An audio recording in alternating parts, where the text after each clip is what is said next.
Hey, welcome back to New Day, New Way. I'm Anne Marie. Good to have you with me today. Hope everything's going well for you. It is Sunday.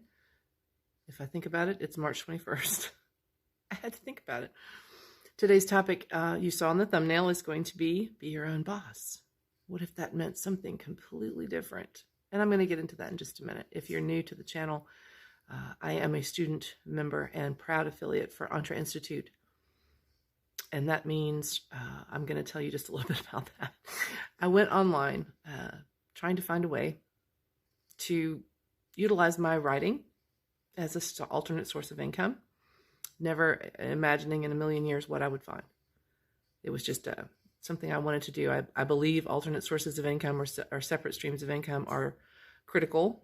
We're not talking about budgeting today, but since I am a writer, that's what I went looking for, and I found Entre Institute, and it was life-changing in more ways than I can tell you, personal, physical, professional.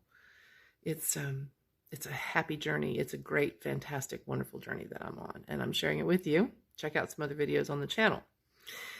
So today, we're going to tackle a topic that I hope will help, and it's called Be Your Own Boss. Take one moment to think about that, and I'll be right back.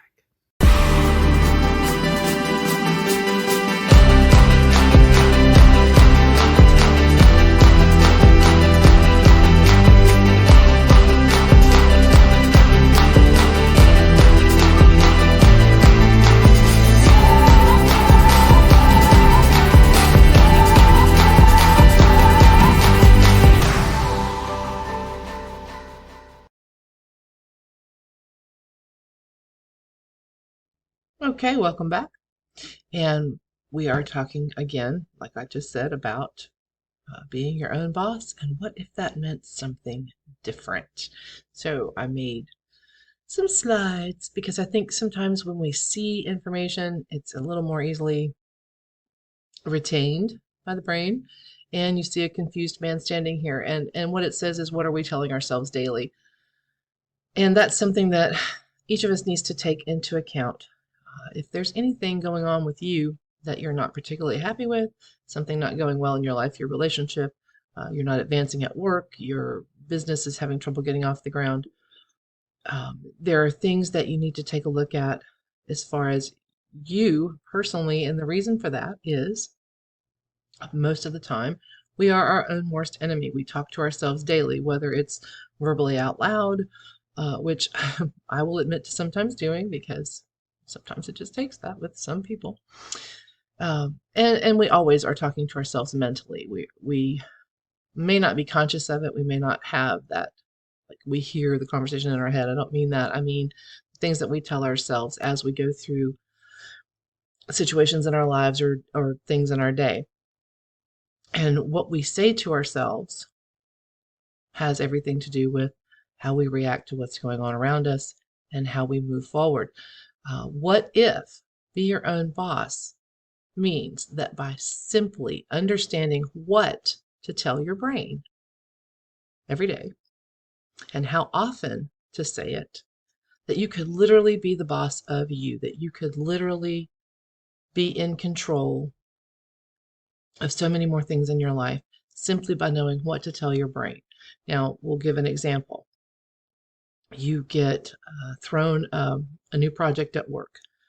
I'm in the middle of a software changeover where I work. Now, an insecure person or someone with only, the facade of self-confidence is going to have that internal thing going on. Well, what if I can't get it done in time? What if I don't learn fast enough? What if I? Bad phrase. So what are you telling yourself? That you probably can't? Or, there's going to be bad consequences if you don't? What are you telling yourself instead of saying, okay, brand new challenge, I'm up for it, ready to go. I don't have misgivings about what I'm about to do. I know that I'm intelligent. I know that I can learn. Let's just tackle this. As opposed to, what if it's really hard? And what if it's something I've never seen before? These are the pros and cons that I'm talking about, the things that you hear in your head or the things that are programmed pathways in your brain. And so what if you told your brain something else? Your brain believes what you tell it. Your brain believes what you tell it. So let's take that into account and go here. When we change our brainwave patterns, and we can, brainwave patterns are likened in my brain, and I actually had this confirmed by watching Marisa Peer, who I'm going to put a link to in the description of this video. I liken it to water patterns. The water in the creek or the river follows the pattern of the bed. But what if that pattern could be changed? Well, it would take work.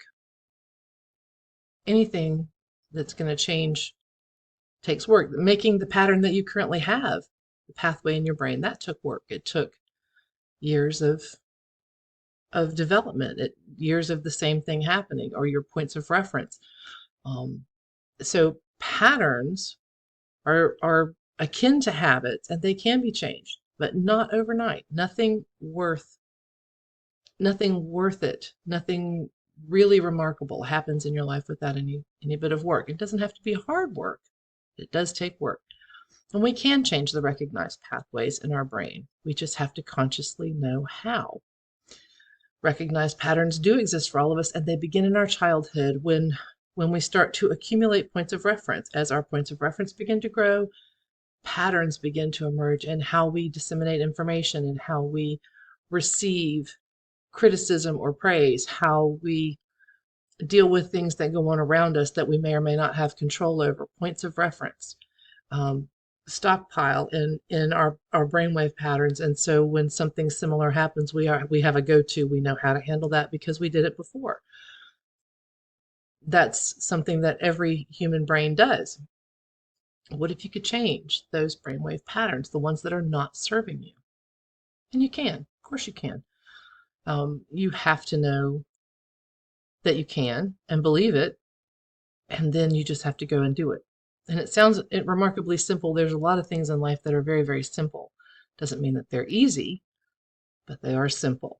And so our brain waves and our patterns dictate everything about how we see and think of ourselves in relation to the world. And a lot of that comes from outside influences.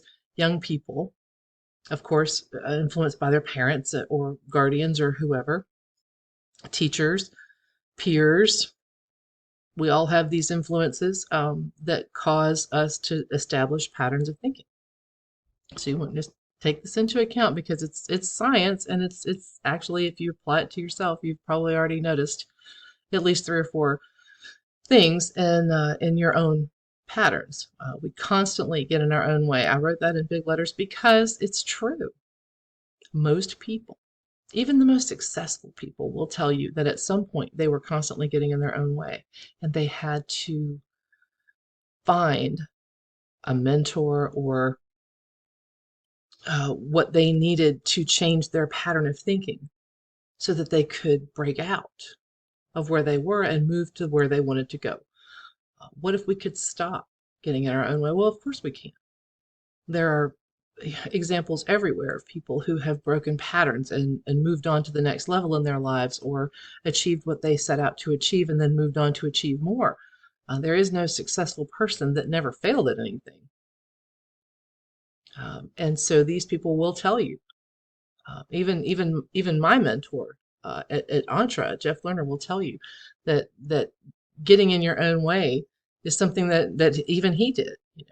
Wildly successful man, but not without a lot of hard work and not without a lot of personal development.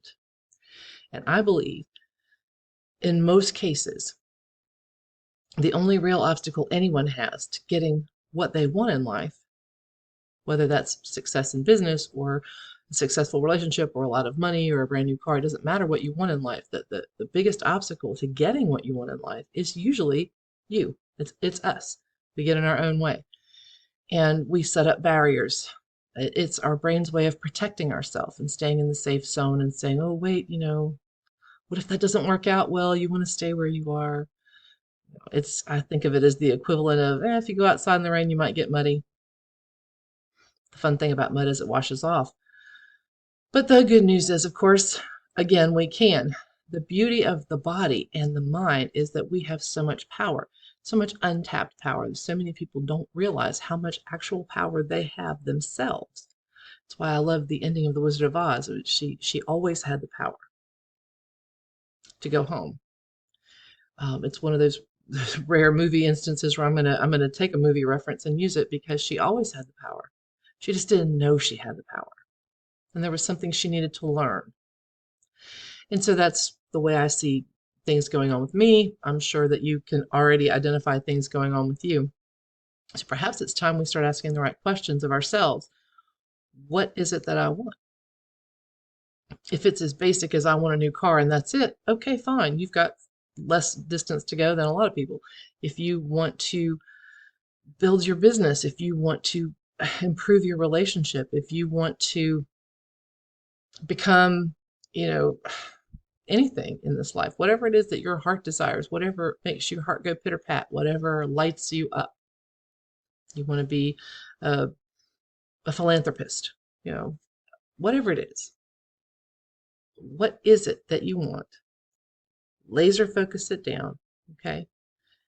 And then what is it that's keeping you from achieving that? It's kind of a hard conversation to have, but you already know the answer even before you start digging. I promise you. The fun part about the brain is it already knows. It's ready with that answer. You just got to decide whether or not you're happy with the answer. That's the way I see it. Most of us will never come close to utilizing this because in order to move forward or to gain, we usually have something that we have to give up. And as a result, we feel deprived. Now, people will always feel deprived if they focus on what they're giving up. And in some cases, all you're really giving up is a safety zone. For some people, it's different. Maybe you're giving up what you think of as security in a job to jump in and go for it as an entrepreneur. Maybe you're giving up your independence and freedom to commit to a relationship. If you only focus on what you're giving up, then you're always going to feel like you're missing something, that you're deprived, that you're without. It's why diets don't work. It's why lots of things don't work. So there's maybe nothing seemingly missing, and yet you feel that there is because you're focused on what you're giving up in order to gain instead of focusing on what you're gaining and how much better off you are. So if you're giving up thought patterns that aren't serving you, but they feel like a security blanket, stop and think about that for a minute. Well, if you focus on that, where are you really going? And so the power of knowing what you want and that you're capable of achieving it, once you believe that you're capable of achieving it and you understand what exactly it is you want, the question on the slide is, what is that worth to you? The question I'm going to ask is, once you know exactly what you want and that you're capable of achieving it, then the only thing left is, how are you going to go about getting the skills or the information or whatever it is, whatever it takes to get that. I have links below that can help you with that as well. But once you know, there's really no turning back. Other than that, if you know already the answers to these questions and you don't move forward, you're settling. And you're never going to be happy. You're always going to be feeling like there's something more, there's something missing. And you owe it to yourself. Not to the people you love, not to the people that you want respect from, not to the people that you work for, but you owe it to yourself to make sure that you're doing everything to make your life everything that you want it to be. Because once that happens, then the ripples come out from you and you affect other people in a most positive way. And that's it. So what's that worth to you? Think about it. I'll be right back. Well, there you go. My little presentation for today. I hope it gave you something to think about. Maybe something positive. It's Sunday. Take some time. Think it over. You're fixing to start a new week. That's how we say it in the South. We're fixing to start a new week. Why not start it off with something good? Come back and see me. Hit subscribe, and I'll see you on the next one.